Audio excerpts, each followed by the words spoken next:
the way for the most gorgeous, yoga bonita, chaotic style of play that's also getting success. Fernando Diniz is going to change football ideologies across the world over the next 18 to 24 months, in my opinion, following Fluminense's 2-1 win over Boca Juniors in the Copa Libertadores final. But how is his relationism approach changing everything that we thought we knew about football? Right, let's start off with talking about relationism versus positional play, because for the most part, positional play is the ideology that players have their set positions and generally patrol a certain area of the pitch, and in particular it's a way of utilizing the space and the depth of the pitch the best you can, so that often you have not the same players in the same areas of the pitch congesting it, but making the pitch as wide as possible. But relationism is the thought that players should be nailed down to a single area of the pitch, that they should be able to move into different areas of the pitch and to allow themselves to overload the opposition. And therefore you're picking up the ball in different areas and areas that the opposition don't expect. So whilst many say that positional play is the favoured in Europe, whilst relationism is more of a South American concept, relationism does have strong ties to Dutch football mantras, in the sense that anyone can play anywhere. And because of these similarities, Fluminense's coach Fernando Diniz was getting coined the Brazilian Guardiola way back in 2021. Guardiola, who of course maintains a lot of total football ideologies from Cruyff's teaching, who of course was his mentor. But what does all of this look like in a match? Thanks for asking. This image is moments before Fluminense's opening goal against Boca Juniors in that Copa Libertadores final. Can you spot what's different here? So the player circled here is Marcelo. Remember Marcelo? Marcelo, who we are all going to be obviously very familiar with from his time at Real Madrid, in which he was a left back. What if I told you that he's still a left back? And so this position here, to be essentially in central midfielder, and really he should be here at best and probably even out of shot. It just highlights his role in this team, but more importantly Fluminense's tactics and why nobody has a nailed down position. This next angle shows again how the freedom works to give Fluminense an attacking threat, because Marcelo, again circled down here from that initial position, is a player that Boca didn't expect to be where he is, and it means that he's completely unmarked. It also then allows him to attack that zone 14, which, as we all know, is so important, and so many goals come from this area of the pitch. Fluminense's relationism approach means that instead of staying away from the ball and utilizing the space like positional play, the idea is the opposite, is that players come towards the ball to create overloads against the opposition, but also it's really important that it destroys the opposition's defensive structure. And a great example of that is the screenshot that we were just talking about, because you can see here that there are 6 players sucked over to that side of the pitch because of the overload that was created prior to that. And what that leads to is a lot of space in the middle of the pitch. If we move it on one more, when the ball then does come across, look at that, the penalty box completely open, and as we spoke about before, Marcelo with all of the zone 14 to himself, something that you wouldn't normally see, but because of the suction of these overloads, because of the freedom of the relationism at play, it makes it very difficult to have a set defence and a set midfield, importantly as well. Germancano, who scored from this position, found himself on the right side of the Fluminense attack for this goal, despite being a central striker. And the player who played the ball, well, that was Keno, who cut the ball back from this right-sided position. What position does he start?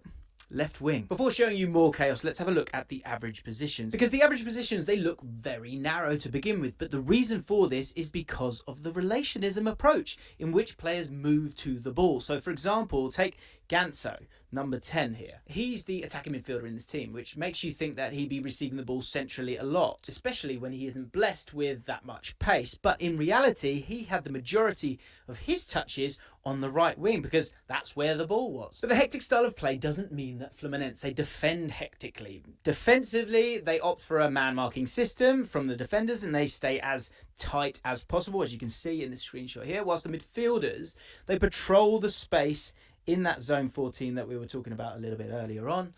and they look to negate the possibility of players getting the ball in that position as much as possible. Now, this does leave them vulnerable to shots from distance at times, and that's where Boca scored their goal. For Fluminense's system to work, it is incredibly reliant on one thing in particular, and that is movement. This next image shows how Fluminense's style of play is so different to others. So in this passage of play, you have Lima with the ball, and you've got your 4 forwards here. And what's really interesting with all of those is their body language, but also more importantly, where they will be directing their runs, which will be to look to get in behind. All 4 of them looking to get in behind. What that does is 2 things. First of all, it narrows the Boca back line because they're concerned about those runs and they've got to track those players as well. So they need them in front of them. Also, importantly, the attacking players of Fluminense are, pretty narrow themselves. And what that actually does is it provides another option for Lima and for Fluminense, which is the left back. The left back also making a run.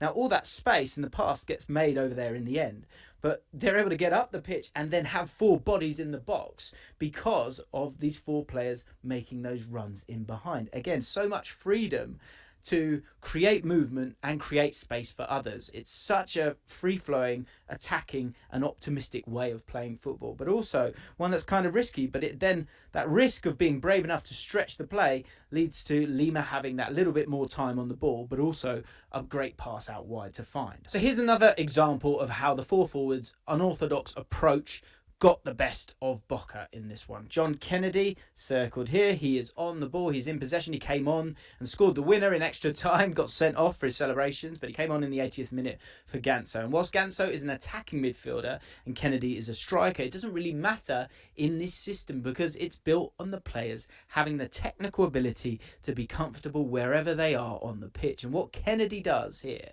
is that he drops deeper to receive the ball before playing it back to Diogo Barbosa, who then plays that first time lofted pass into the space in behind to Kino. Coming back to that relationism approach where players follow the ball, that's exactly what Kennedy does. As I said, lays it off, plays it off to Keno, and Keno then lays the ball off to the man himself.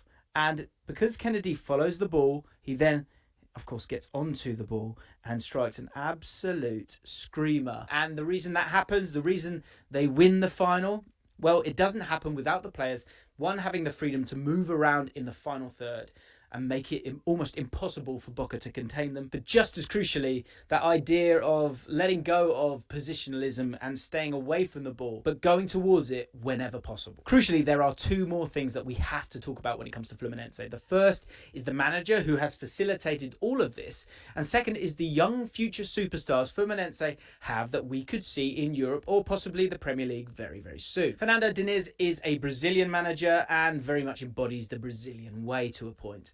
For a few years now, the Brazilian national team has moved to a more European style of play due to the majority of their players being based in Europe and playing in positional play style teams. But Diniz is keeping Samba football alive with his take on the Brazilian way. And do you know who the current Brazil manager is?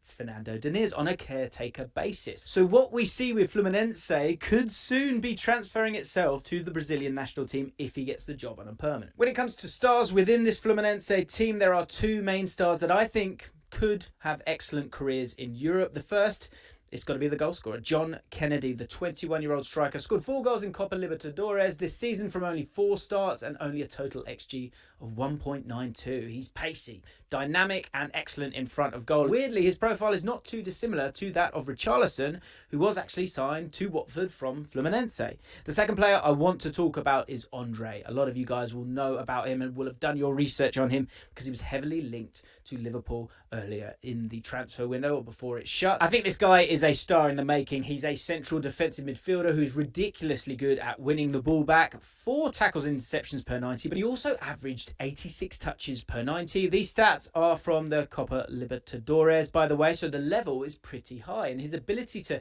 progress the ball and play through pressure is a really important element from modern football these days. Not just to sort of play and pass, but to be able to take players out of the game, I think is really important. And a real X factor for your modern day number 6. Look at Basuma, for example, who we've done a video on if you do want to see a little bit more on him. Spoiler alert, we think he's a joke. And Andre is also an excellent dribbler with 1.5 25 successful dribbles per 90. That's a 77% success rate. Any Premier League team in need of a DM should be all over him in the next couple of windows. Fluminense winning Copa Libertadores is a win for fun football. The football shown by Fernando Diniz and his surprisingly old team, the average age is 32.2 versus Boca.